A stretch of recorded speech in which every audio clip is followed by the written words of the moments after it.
right, joining us today on Pirate Radio Live, host of the Fresh Take on 105.7 The Fan in Baltimore, covering the Orioles and the Ravens. It's Cordell Woodland. Cordell, how you doing today? I'm good, man. Thanks for having me. Thanks for joining us. I know you're a busy man. Everybody's busy now that it's football season. You're covering the Ravens. I'm covering ECU football. So, thanks for making the time to come on the show. Yeah, for sure, man. Always good to talk some football. And like you said, it's that time of year.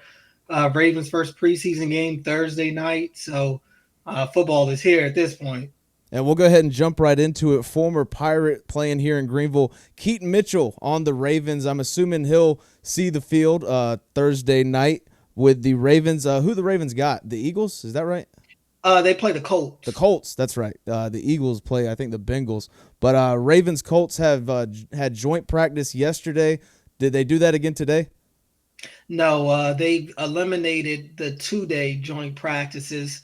I think they found that a lot of fights happen on day two. You get a lot of cheap shots, a lot of, people trying to get their lick back from day one. So they do the one practice now and then let the game essentially be, the second one.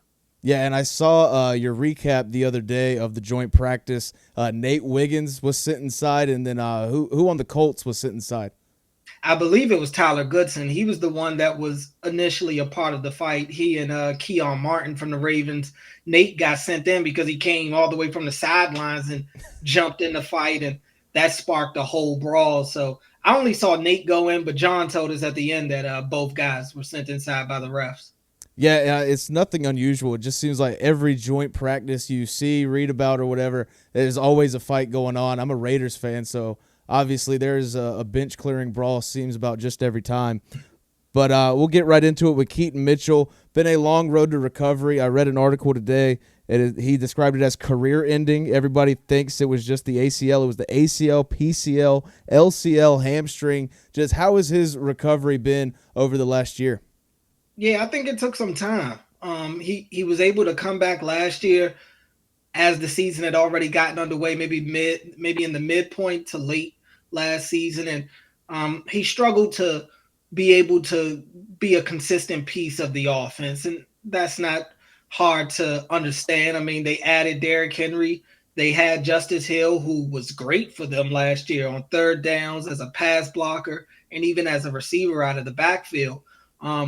And so it made it tough to kind of get Keaton involved. Now, he did jump Rasheen Ali last year, who was a rookie for the Ravens. And as soon as Keaton got healthy, he ate into the limited amount of reps that Rasheen Ali was getting. So that was a good sign. But all in all, I think Keaton would be the first one to tell you he wasn't himself last year.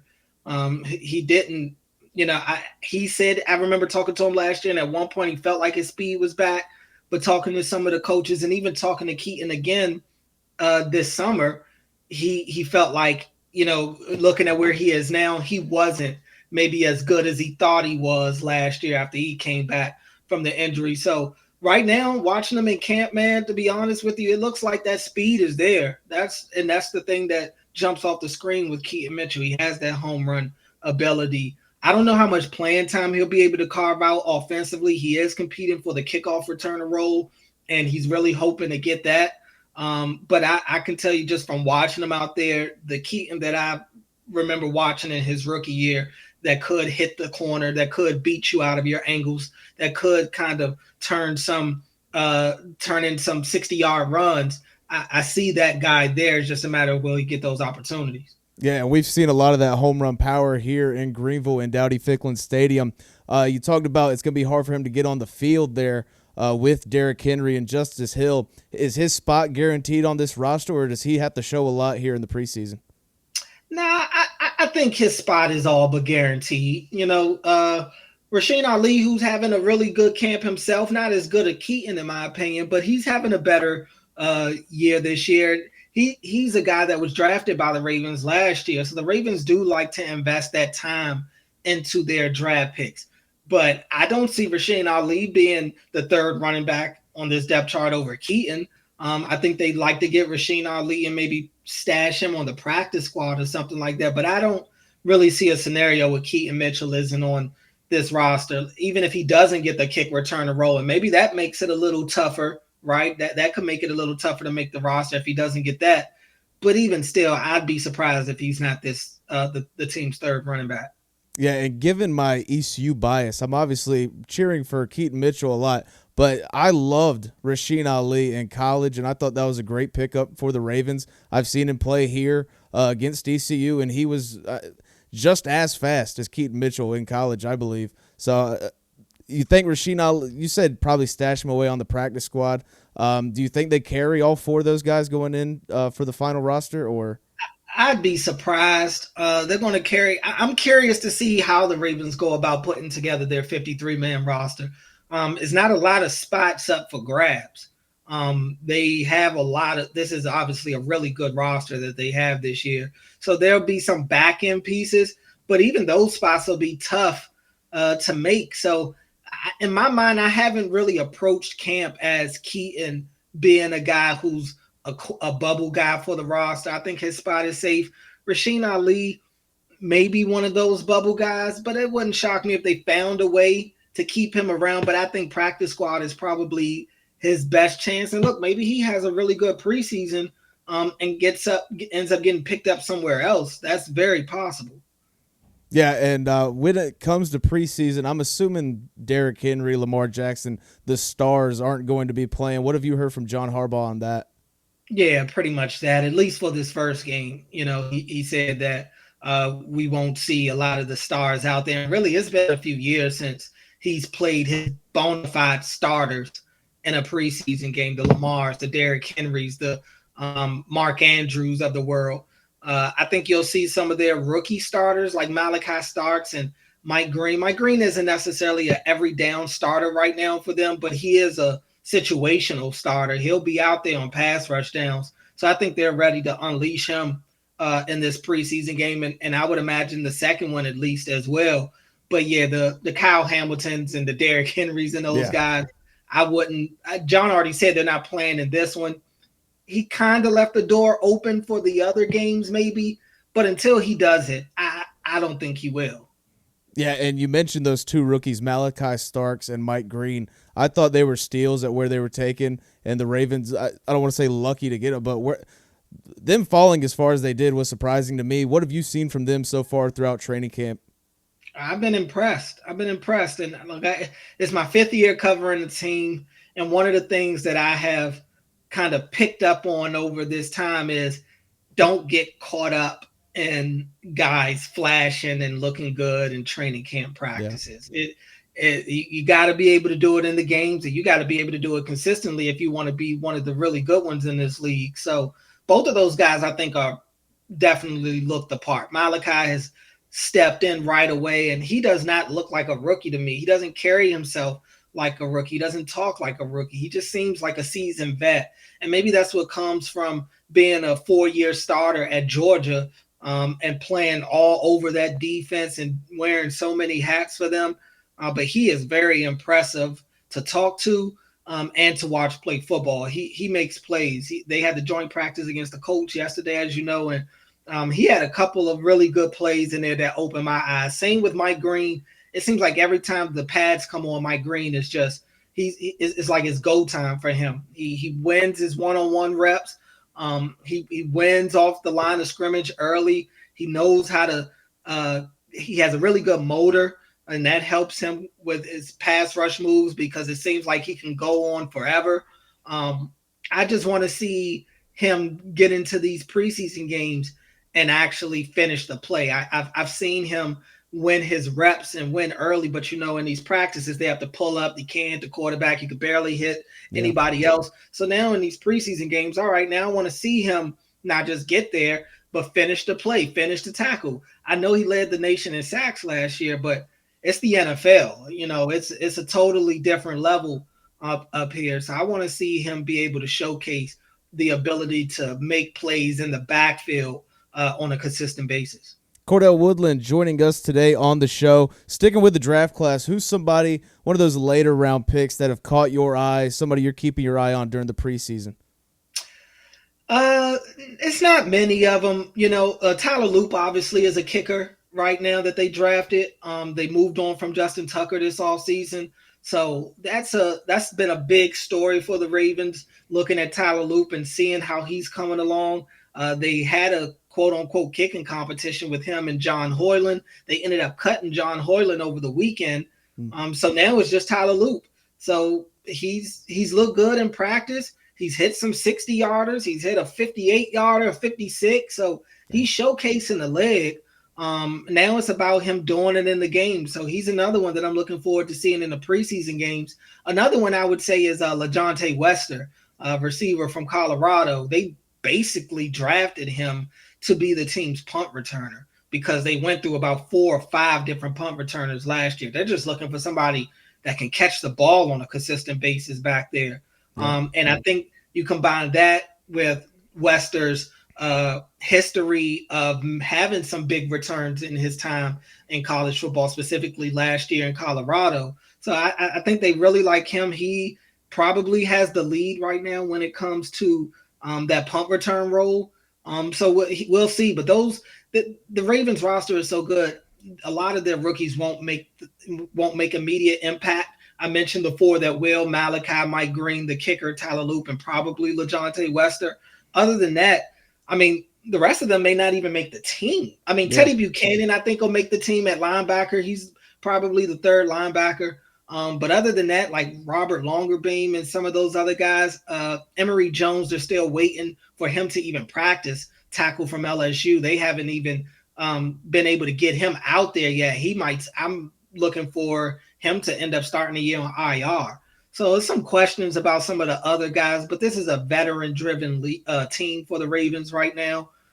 So they'll be leaning on a lot of those guys as opposed to young guys, even though I named 4 dudes that are going to end up being starters for them in some sort of capacity. And you mentioned it's a veteran-driven team. 2 acquisitions, Jair Alexander and DeAndre Hopkins this offseason. How have they been melding with the team so far? Oh, great. Great. I mean, Jair's a ball of energy, man. He is I've always been a big fan of his. But watching him up close, I have a even bigger appreciation for his work ethic, his competitiveness, and his confidence. I mean, he's only 5'10". He's not a big corner, but this dude will get in your chili and he'll jam you every single play. And I've seen him a couple of receivers up on the line and them not be able to even get into their route in practice. He's been really impressive. He's a talker. He engages with the crowd. He's a celebrator. So he's bringing out some of that personality from some of the other players on the defense, guys like Nate Wiggins, even guys like Kyle Hamilton, who are really mellow. Marlon Humphrey is kind of a nut job anyway, and I mean that in a positive way. But yeah. Jair is right; he's cut from that cloth, so they're meshing really well. But I think Jair is going to be good for them. He brings a playmaker in the secondary, and the Ravens have been looking to get more turnovers. He could help with that if healthy. Health is a big question mark with him, of course. But if he's out there, I mean, his whole career he's been a top 10 corner. I have no reason to think otherwise if he's healthy. DeAndre Hopkins, same thing. How could you not love D-Hop? I mean, that dude has been one of the best receivers in the league since he got here. And he showcased the catch radius multiple times in practice. Him and Lamar are still working on the chemistry. They're still testing things out. But so far, so good. He fits in out there. He just puts his head down, goes to work. And I think he's a good influence on that young receiving room that's still up and coming, filled with a couple of young good players like Rashad Bateman and Zay Flowers, even Tez Walker, who's having a really good camp this year in his second year. I like the DeAndre Hopkins addition because unlike Ravens teams in the past, they don't need him to be wide receiver 1 or wide receiver 2. He's really there to be a situational guy and kind of bail Lamar out of some jams sometimes. Yeah, and you say you've been covering the Ravens for 5 years, and I mean over the course of those 5 years, they've always been one of the best teams in the conference, but the playoff success hasn't really been there with Lamar Jackson. I hate to talk about January, February, and we're not even in the regular season yet, but what do you think it's going to take for this team to win the conference championship and compete in a Super Bowl? It's crazy. I mean, You talk about how you hate to talk about that time of year already, but that's the Ravens. I mean, they Yeah. sleepwalk their way to double digit wins in the regular season. I still think they're head and shoulders the best team in their division, barring injuries. So it is all about the postseason for them, and you know, it's about them looking like the Ravens in the playoffs. Too many times they don't look like the Ravens. They abandon their tendencies, and I'm all for breaking tendencies, but you can't do it to a detriment to yourself. And they've done that at times. Their turnover differential has been awful. They commit too many turnovers and don't force any in the postseason, it feels like. And sometimes in these playoff games, one or two turnovers that'll do you in. Yeah. That's all it takes sometimes. And to that, when you talk about what they need to do to get over the hump, it's going to sound crazy, but I think it's about being a little more boring if you're the Ravens, if you're Lamar Jackson, because everybody's always talking about Lamar doesn't have any of these vintage Lamar Jackson performances in the playoffs. And I always think back to the AFC Championship game a couple years ago where Baltimore lost to Kansas City at home. And that second half, the Chiefs' offense didn't even score, yet they still won the game. And it's because Patrick Mahomes was okay with punting the ball. He's okay with throwing it away on third down. He's okay with taking a sack sometimes, and I think Lamar at times is, he only knows how to be Superman sometimes. I think sometimes he could just, it's okay to, you have the fumble snap like he did in Buffalo last year. Sure, you go to the Bengals game last year in Cincinnati, he has the fumble snap, and he turns that into the play of the year potentially. And then Buffalo, you try to do that again. What does it do? It turns into a fumble the other way. Sometimes it's okay to just eat it in that moment, but I understand it's hard to kind of turn off that playmaker instinct that has made him so great.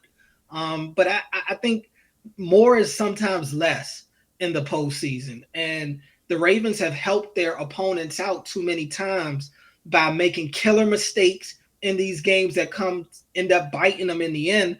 I think it's time that they produce more turnovers and not turn the ball over as much, but also be okay with a boring drive sometimes, a drive that ends in a punt. I know you don't want to do it, but sometimes it's okay to play a field position game because you have a really good defense on the other side as well. I really think that's been their biggest thing. It's just the risk reward factor doesn't usually go their way in the postseason, the turnovers, and then you just have mishaps. Mark Andrews fumble in the fourth quarter. Mark Andrews drops the 2-point conversion pass that hits him in the sternum. Like, Yeah. you just can't have that. You just can't have those types of plays in the postseason against these teams like Buffalo or Kansas City. You're not going to win. Yeah, and you mentioned earlier about they kind of just sleepwalk their way to the playoffs. I've looked at their schedule for this upcoming season. It seems like after that Rams game in like week 6 or week 5, there's really no heavy hitters on this schedule outside of like divisional matchups. Do you think like stuff like that is a detriment to their playoff success, or just kind of the weakness of their division? It doesn't really look like anybody is going to compete with Baltimore in that division this year. You think that's a cause of this? These divisional games are always tricky, right? Because they know each other so well and they're building for each other. And like the Browns are awful. The Ravens lost to the Browns last year. Yeah. They lost to Pittsburgh last year, and they gave up 70 or more points, I think, against the Bengals in the two games combined. They still ended up winning them because Cincinnati can't stop a nosebleed. But you just never know with the division, and it's football. I mean, anything can happen. Their first 6 weeks are very tough as well. They get the week 7 bye, but they come out having to go back to Buffalo. Week 3 or week 4, no, week 3 they have Detroit coming in on Monday Night Football, and then week 4 they go to Kansas City on a short week. You got Cleveland week 2. That's a division game. You just never know. I've seen the Ravens lose to the Colts at home in week 2. I've seen them lose to the Raiders last year at home early in the season. So This is why they play the games. This is why they play the games. And the Ravens, I will say this about them: they can tend to play down to their opponents, but they are very well known to playing up to their opponents as well. You think back to the Christmas Day game a couple years ago in San Francisco. I mean, they just completely ran the Niners off the field, Yeah. and the Niners looked like they were the best team in football at that time. So they can get up for these matchups if they feel threatened, if they feel like people are gassing up the other team a little too much throughout the week. Oh yeah, they'll definitely show up. So in a way, I think their tough start to the schedule might actually be a benefit for them because it'll force them to kind of be on their A game. Yeah. Before we let you go, I just want a prediction. What do you think this season is gonna have for the Ravens? Yeah, I mean, I think it'll be very tough for them to not win their division.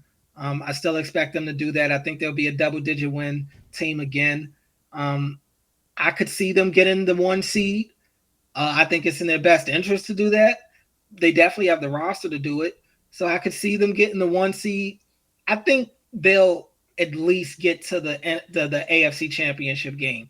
I can't pick anybody in the AFC to beat the Chiefs until I see somebody do it. Yeah. But so it's tough for me to sit here and say, oh yeah, the Ravens will be in the Super Bowl or even win the Super Bowl. Until they get over that hump in January, it's tough for me to say that. Granted, I picked them to win the last two Super Bowls and was wrong, obviously. So maybe third time's the charm. I don't know, but I do think they'll at least get to the conference championship game. Probably have to see Mahomes and the Chiefs, and from there we'll see. We'll see. Yeah, Cordell, thanks for joining us today. I could do this for 3 hours. This is a great conversation. Before we let you go, just tell the people where they can find your work and where they can follow you. Yeah, appreciate you having me on. You can follow me on pretty much any social media site at Cordell Woodland, all one word. You could check me out on 1057 The Fan if you're here in Baltimore. I have an evening show on Thursday nights, The Fresh Take with my co-host Ben Hall. Show is really chill, really laid back, very informative, and we interact with our fans a lot, our listeners a lot, I should say. You can also listen on the Odyssey app if you're not in the area. And I make a lot of appearances on 1057 The Fan or even other podcasts and stuff. So you never know where you'll see me or hear me. All right, Cordell, man. We'll be keeping up with your work, and thanks for joining us. Yeah, appreciate you having me.